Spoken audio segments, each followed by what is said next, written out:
سلام بچه ها، امروز یه بنده خدایی اومد گفت که ماشینم جلوش صدا میده، صدای عجیب غریب میده. فکر کردم که قمقمه آبپاشه. بعد نگاه کردم دیدم قمقمه سالمه. خب مراجعه کرد به ما بود، نگاه کردیم دیدیم سیبکش مشکل داره. حالا میخوام عوضش کنم.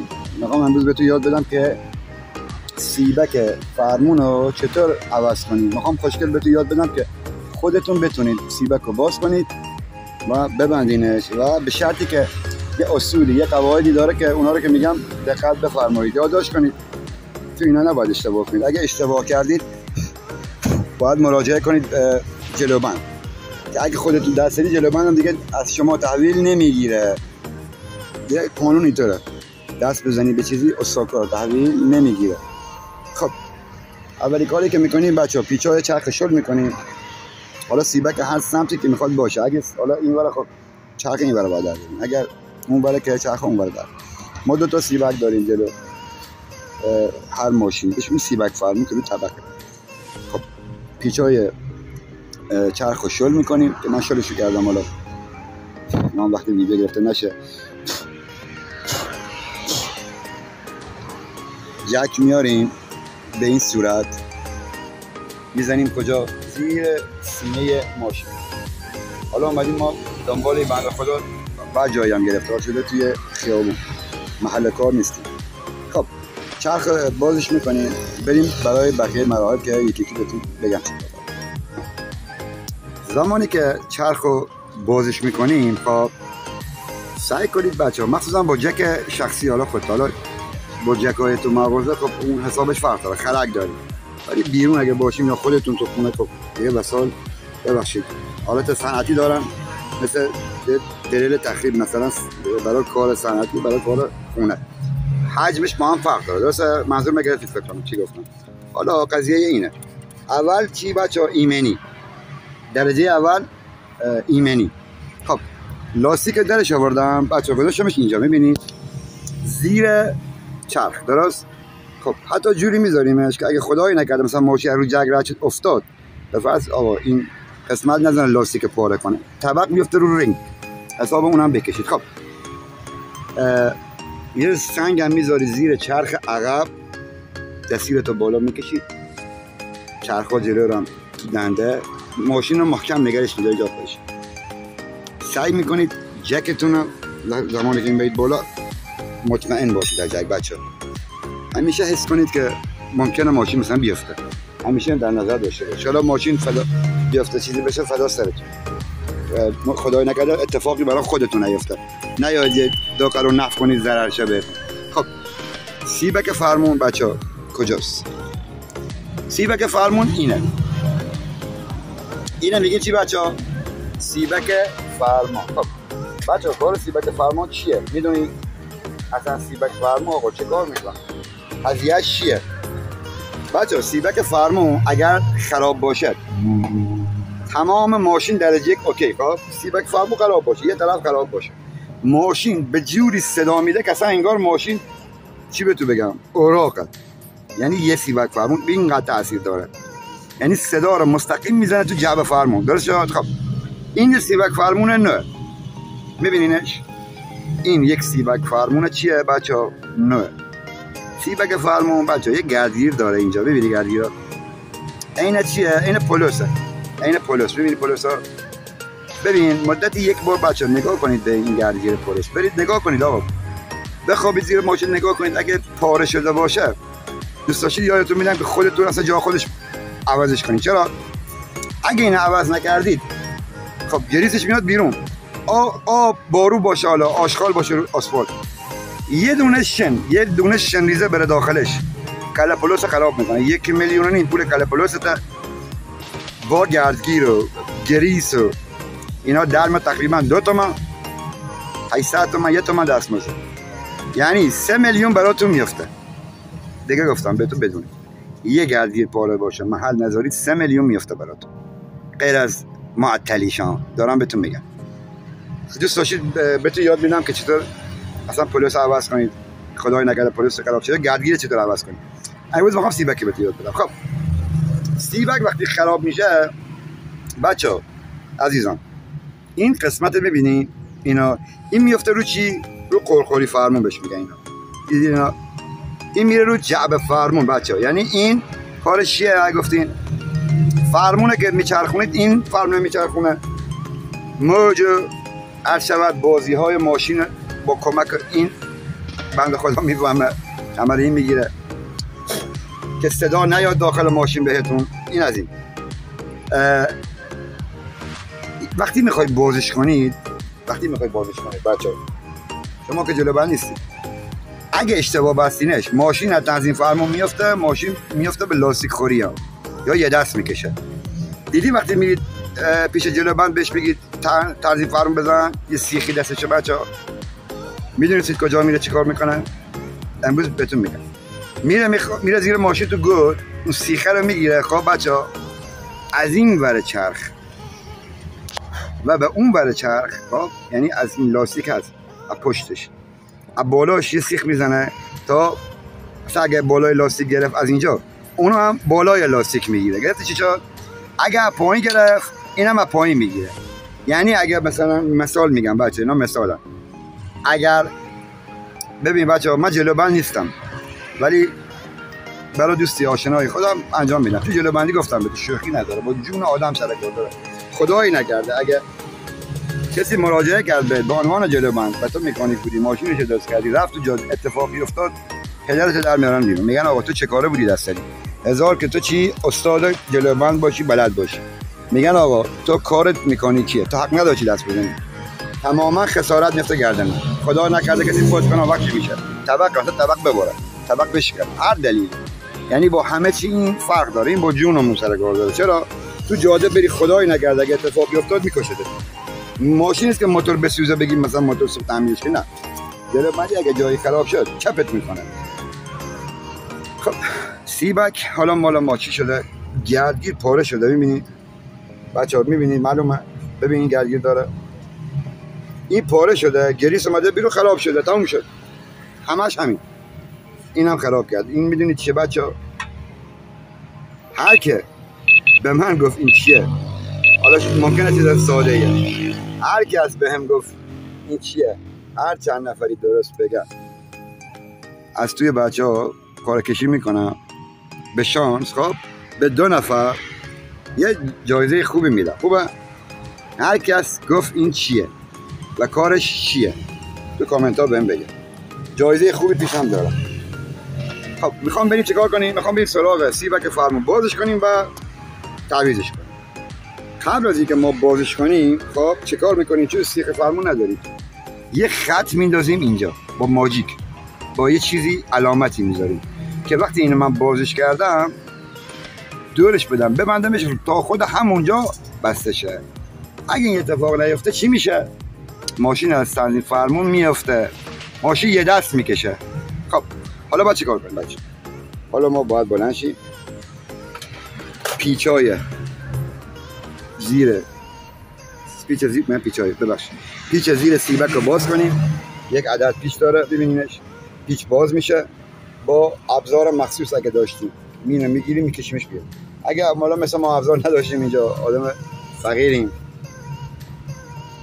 با یه ضربه زیر، خب پیچ این مورد که باز میکنید کامل بازش نکنید، یکم بذارید بمونه.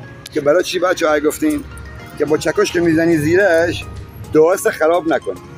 ولی خب حالا ما میخوایم عوضش کنیم، چون الان من اینو که عوض کنم روی خودش، خب روی خودش مهره داره بچه‌ها. حالا حواسم رو باید خب دقت کنید، مگه نه حالا این سیبک خراب شده. این نظر بنده است بچه‌ها. سیبک هم یا هر قطعه دیگه که خرابه نوش میکنید، به نظر من بچه‌ها نباید بندازیم بره. اگه گفتید چرا؟ ببینید خراب بوده درسته، ولی خب راه برده دیگه، نذاشته تو خیابون تو بمونی، در بمونی. خدایی نکرده تو راه داشتی میرفتی، اتفاقی افتاد، خب موندی گرفتار. آقا همین بالاخره ساعت 3-4 صبح کارت راه نمیندازه، نگه شیلن که دمپایی تو بیابون نعمتی. این هم جهت خنده.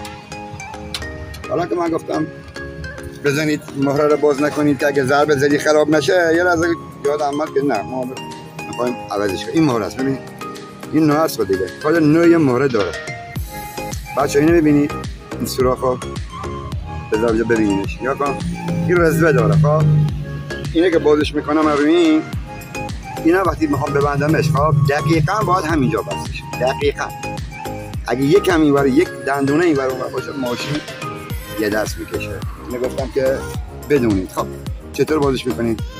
منم یه دست هم نمیدونم چیکار کنم. اینو باید یه طرف شه با آچر بگیریم، یه طرف با چی؟ با یه آچر دیگه یا با خفلی. ببینم میتونم یه دست هم باز کنم هم براتون فیلم بگیرم. یاد داشته باشید. خب همراهان عزیز، هر چه به خدمت شما میخواستم یه جوری چیز کنم که بتونم باز کنم بعد شما هم ببینید. سخته یه دستی ها. خب بچه ها پیچ زیر سیبک شد چند؟ بوکس 19. حالا من با دست بوکس یکم شلش کردم که بعد بیام با جغجغه. چون اگه بچه ها حواستون ندید بیاد یه دفعه با جغجغه باز کنید، جغجغه رو ممکنه خراب کنید. میدونید چرا؟ چون پیچ خیلی محکمه، مخصوصا پیچ مثل سیبک. گرفتید بچه ها؟ ببین الان من بازش میکنم. تا جایی که میتونم براتون فیلم میگیرم، ببینید. نگاه کنید بچه ها، چیزی که ببینه آدم فرق داره. تا مثلا من بیام حرف بزنم خب بگم اینا اینطورش میکنیم اینا فلانش میکنیم، ولی مثلا نباشه انجام ندم. گوش میدی؟ حالا براتون از گاز اینا گفتم، موقعیت جور نبود، حالا گیجه چیزا همرام نبودیم. حالا میخوام براتون یه محتوای خوب و جالب براتون، چون هوا گرمم هست، به درد میاد درست کنم براتون. اینجا متاسفانه داریم کار میکنیم از چیزی که من بدم میاد. متاسفانه مورچه به حدی مورچه هست که دیوانمون کردن.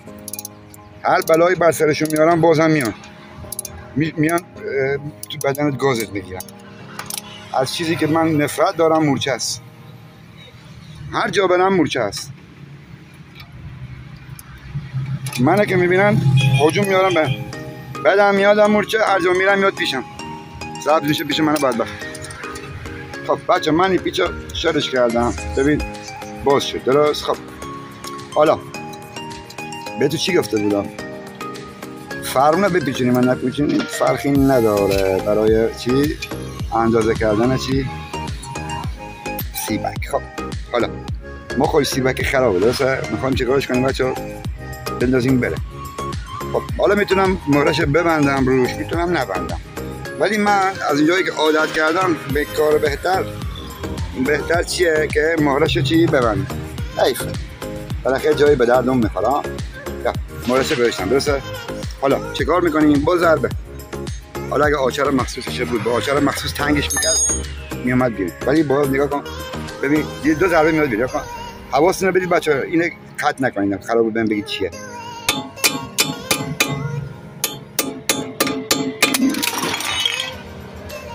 خب بچه اگه گفتم ابزار داشتیم، خب ابزار، اگه ابزار نداشتیم خب با ضربه. بچه من اینو بازش کردم که به تو گفتم، اینو باز کردم، یه کمک دیگه هم یه پیچ دهی داره اینجا بازش کردم که یه دفعه ضربه نخوره. تمام باز کنید. نمیگم به تو قرار بود شما بگید، ببینم میگید خب یا حالا سعی میکنید اینجا بزنید یا زیر، ولی اینجا نزنید. اینجا اگه بزنید پرپاری رو ممکنه کجش کنید. کج که نمیشه ولی خب ضربه میخواد. نباید ضربه. 1 2 3 یکی در میاد. خب سیبک آزاد شد بچه. این آشش داغون بنده خدا خورده. من چطور تالای کار کرده میبینی بچه ها پکیده. حالا شد بچه چه کار کنیم؟ منتظر چی بودیم؟ که یک خطیه نشونی خواب بذاریم اینجا درسته؟ خب حالا به نظر شما چه کار کنیم که بهتر باشه بچه ها؟ ببینم میتونید بگید. خب این آهنه، حالا یه ماجیک میخوایم که نداریم. اگه اینو ما چیکار کنیم؟ تمیزش کنیم. نگاه کنید تمیز کنیم. وقتی که بازش کردی حالت چی بچه‌ها؟ یه خطی میمونه. یا یه کار دیگه هم میتونم با یه دونه بچه‌ها با کاتر. خب ببینید با خود کاتر یه کاتر بیارید. ببین یک کوچولو خط هم بندازه خوبه. ببینید بازم بهترش چه یا یه کار دیگه. یه استادی داشتم شاگردش بریم خدا بیامرزه، خیلی خیلی اذیتم کرد ولی خب دوستش دارم. میگه گناه شو الان یادم اومد خدا بیامرز اون میگفت خدمت نکش، میگفت بشمار. گفتمش حوصله من ندارم، بین خود جوونا انا حوصله ندارم، از اینا که پیرترن حوصله‌شو بیشتره. میگفت بیا اینا رو بگیر بشمار. خب اون موقع من میگفتم هیچ نمیبینم، الان که دیگه 15 سال گذشته چشام مثلا نمیبینم. میگفت بشمار ببین چند تا. بچه‌ها نگاه رو راست میگه، این خیلی بهتره. 1 2 خب 3 4 5 6 7 8 آره 8 تا از دوباره بشمارنشون. 1 اینجا بکشید که اگه بود بره داخلش، اشتباه نکنید. 1 2 3 4 5 6 7 8 9 تا بچه 9 تا. حالا یه دونه نداره 9 تا. خب حالا که دیگه فهمیدیم چند تاست بازش میکنیم. خب بچه چطور بازش کنیم؟ با یه آچر. خب این مهره ها بچه ها میتونید اینم دست نزنید، این یه مهره است. خب سفتش میکنم، اینو میگیریم اینو بازش میکنیم. ببینم میتونم فیلم بگیرم ببینید. خب بچه ها یه آچر 17 بچه این مهره 17 هم آچر 17 اینا مشخصه. بچه ها میخوام جز به جز هر کاری میکنم یاد بگیرید. باتون بالات حالا عامیانه صحبت میکنم، به بزرگی خودتون ببخشید دیگه. میخوام بدون تعارف باشه، خیلی عادی هر چی که خودم بلدم بهتون یاد بدم. شما هم اگر چیزی میدونید به من بگید، منم آدمم، منم خیلی خطا و اشتباه دارم. هر جا اشتباه کردم بهم بگید بچه، شاید هزاران اشتباه داشته باشم عزیزم. اشتباه دیدین ازم بهم بگید. خب حالا بچه من اومدم چه کار کردم با آچر قفلی اون یکی رو گرفتم. حالا میشه اینم بگیری ولی اون یکی رو گرفتم بهتره. خب اونو گرفتم، اینو چیکار میکنم با آچر گرفتی چی شد؟ خب حالا چطور بازش میکنیم؟ مخالف هم. خب اگه دیدید که نمیتونید باز کنید، من یه لوله دارم. ببین بچه لوله رو ببینینش، اینا برای پیچ بستن چرخ. اینا اگه بندازم توی این آچر خیلی اصلا آروم با یه انگوش بتونید سخت‌ترین پیچا رو باز کنید بدون که به کمرتون فشار بیاد. الان من میتونم با این چیکار کنم؟ ببین آچر بره تو این بازش کنم. همه جور میشه بچه‌ها، همه دوره میشه بچه. همه کار یه طرف، این یه طرف. اینجا یکم اذیت میشید، یکم که نه خیلی، ولی یک بار که یاد گرفتی دیگه دفعه بعد چی آسون میشه. خب بچه جای کفری عوض کردم، اذیت هم میکرد، میشدم بذار ولی خب دیگه دستم عادت نداشت. خب بچه کفری انداختم این ور، این هم این ور. یا کن دست میگیری به این، ببین دست میگیری به این، یا کن اینطوری ببین پشت دست بنداز به این، ببین اونو بگیر بیا نگاه کن. نه باش تموم، باز شد تموم، همش همین بود. وقتی شد خب چیکار میکنید؟ یواش اینو در میارید، قفل اینو باز میکنید. ببین بچه اینو بازش میکنید. آفلاس این که باز شد چیکار میکنیم؟ حالا گفتید اینو آزاد میکنم، دستمش که بتونم بازش کنم. بچه بیا نگاه کنید، این خب آزاد شد درسته بچه. وقتی آزاد میشه خب عزیزان برادرای خوبم ببینید بچه عزیزا راحت باش بچه چیزا. ببینید بچه این ماشین کی درست کرده؟ ماشین آدما درست کردن دیگه. ما چیم؟ ما هم ساخته دست خداوند عزیزیم درسته؟ شمایی که داری الان من میبینیم آره با خودت هم که الان داری گوش میدی مطمئنا نیاز داری، حالا داری گوش میدی. چرا؟ حالا بعضیا علاقه دارن، شبیه خودم دوست داشتم. بعضیا از روی ناچاری میان. چه خوبه کسی علاقه داشته باشه. بیشتر رنجی هم که از نظر سنی که دنبال این قضیه‌ان دیگه بین 35 تا 40 42 داریم، عزیزانی هم داریم بین مثلا 70-80 سال هم دارم میشینن نگاه میکنم مشخصا. خب بچه یکم من آب تایت زدم تمیزش کردم، خوشگل شد، تمیز شد، خوشگل شد. آره خب همش همین بود بچه سخت بود تو کامنت ها بگید. خب اگه اینه که الان بچه های عزیز اینو باز کردیم تمیز کنم یکم ببین گلا، اگر که همینا که الان میبینید خب میگیمشی خورخوری فرمون. خب چقدر کثیف بود، روغن از جعبه فرمون اومده، ماشینش خیلی کثیفه، اینقدر من کثیف کرده انگار 100 تا ماشی باز کردم. دنیا ما کرد کثافت. ببین چه خوشگل شد بچه، تمیزی بده وجدانه. آی لامصب دستمالی بکشی به جونت میزنه بیرون. خب الان اگه من اینو دورش بدم چی میشه؟ نگاه کن به دور بخوره. ببینید این اگه دور بخوره فرمون تنظیم میفته، هم به این ور دور میخوره هم به اون ور، ولی این تنظیم فرمونه دیگه میدونید خب این میاد تو کشوی جعبه فرمون دیدی دور خورد، میترسم دورش بدم تنظیم بیفته، چون سیخی ندارم که دورش کنم. خب دیدین چه راحته بچه. اگه اینم دور بدید تو جعبه فرمون در میاد، بخواد مثلا نو بخری درش بیار همین شبیه همین بشمار پایاشو گیرش کن. بیا حالا ما میخوایم چیکار کنیم بچه‌های عزیز؟ میخوایم سیبک رو گیر کنیم. آماده این؟ بریم برای گیر کردن. خب بسم الله الرحمن الرحیم. بچه سیبک نو میشه معمولا باید دوتا رو با هم عوض کنیم. اصلا ماشین بچه سیبک نو شد صداش در نمیاد. خب روی دست انداز که میزنی خیابون‌های ما دیدی چقدر دست انداز دارن ماشاءالله. خب رکورد گینس شکانی به دست اندازه، آبرومون رو برده شهرداری. وقتی که تو دست انداز میزنی سیبکات نهن عشق میکنی، ماشین که پپ پپ پپ انگار نه صدای لاستیکا میاد یکم. ولی وقتی سیبک باز شد تو چاله که بخوری که چشر تمام اجزای ماشین صدا میده. خب بچه ها من صفتش کردم دارم میبندم. خب چه کار میکنیم؟ پشت این وای میستم. خب شماردیم چند تا بود؟ 9 تا. تا اینجا سخته؟ خسته شدید؟ اگه خسته شدید بگید، اگه از منم اذیتید بگید، رو درواسی نکنید عزیزان دلم، ما مثل برادر کوچیکت. خب بستمش درسته. حالا چند تا بودن؟ 9 تا. از دوباره میریم اینجا تمیز شد، خوشگل شد. کاش که اول میبردش ما باش تمیزش می‌کردیم. بهش میگم این ماشته بیا من برات بشورم شد اگه تو وقت نمی‌کنی. 1 عجله نکنیم. 1 2 3 این جلوتر ببینید بچه های عزیز. بچه هر جا اگه اشتباهی داشتم بهم بگید بچه ها، تا بهم نگید خب من ببخشید اشتباهمو درست نمی‌کنم، خودم هم باید چیزا یاد بگیرم دیگه.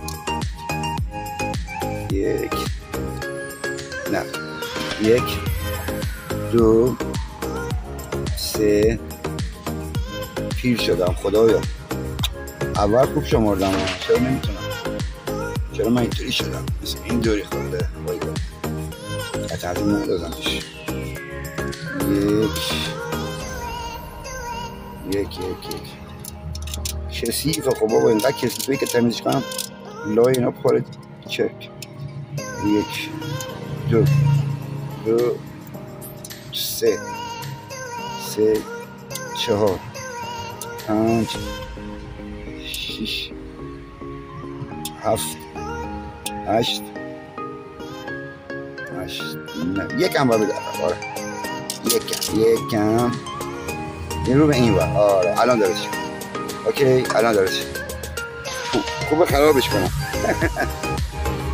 اون وقت حسابه که چیز کنیم باشه بریم حرکت کنیم تو جاده ببینیم یه دست میکشه. خدا کنه که خنگی نزده باشیم بچه ها. باید یقمونو بگیم شکل کردم شکل میکنم با تو بخیر. من از بچگی دارم کارگری میکنم. از بچگی ولی بابایی نداشت یه یتیمی بزرگ شد بای خدا. هیچ کس دارم که از خدا کسی نداشتم میگه کمک میکنه.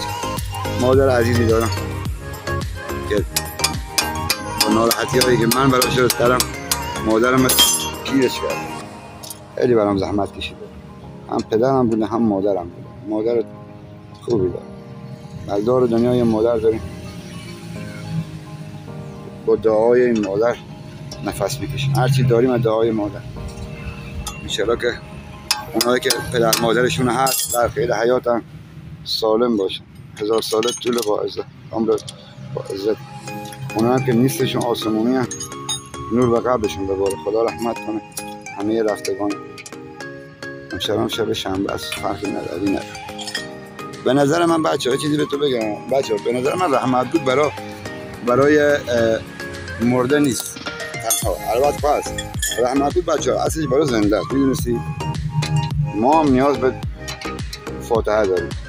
ما فکر می‌کنیم مثلا فاتحه فقط برای مرده هاست. نه، فاتحه برای زنده هم هست، ثواب داره. من شبیه چی بچه بودم، پدر بزرگ خدا بیامرزم، خدا بیامرز رفتگانتونم، وقتی میامد مثلا یه جایی دوستش میدید همدیگه رو میدیدم، بعد میگفتش خدا حافظ، بعد من میخندیدم میگفتم خدا. با بزرگ برای چی میگه خدا حافظ؟ فکر میکردم وقتی مثلا ما بریم میگیم خدا حافظ، گوش بدید. بعد دیدم نه، بزرگتر شدم دیدم نه، خدا حافظ یعنی خدا نگهدارت باشه، خدا حافظت باشه. فقط این نیست که ما بریم خدا حافظی کنیم. نه، گرفتی چی شد بچه‌ها؟ مورد قشنگی. اگه خوشتون اومد از قضیه بگید بچه‌ها، یه همچین قضیه‌ای دارید بگید، با هم دیگه حرف بزنیم، در میون بذاریم. اگه مشکلی دارید، چند تا از عزیزان گفته بودن که آدرس بده فلان بده، من جوابشون دادم، ولی خب دو سه بارم جوابشون دادم، خبری ازشون نشد. گفتمشون هر جور که بگن من در خدمتشونم، کاری دارم نتونه بیاد من نوکرش، هر کدومتون که باشه فرقی نداره. ما یه خانواده ان شاءالله که بشه روز خانواده کوچیکمون بزرگ بشه با کمک شما. خانواده من فعلا شمایید که دنبال کننده من. بالاخره اینقدر لطف کردید به من که مرحمت چیز بنده که بنده حقی رو دنبال میکنم. من ممنون همتون.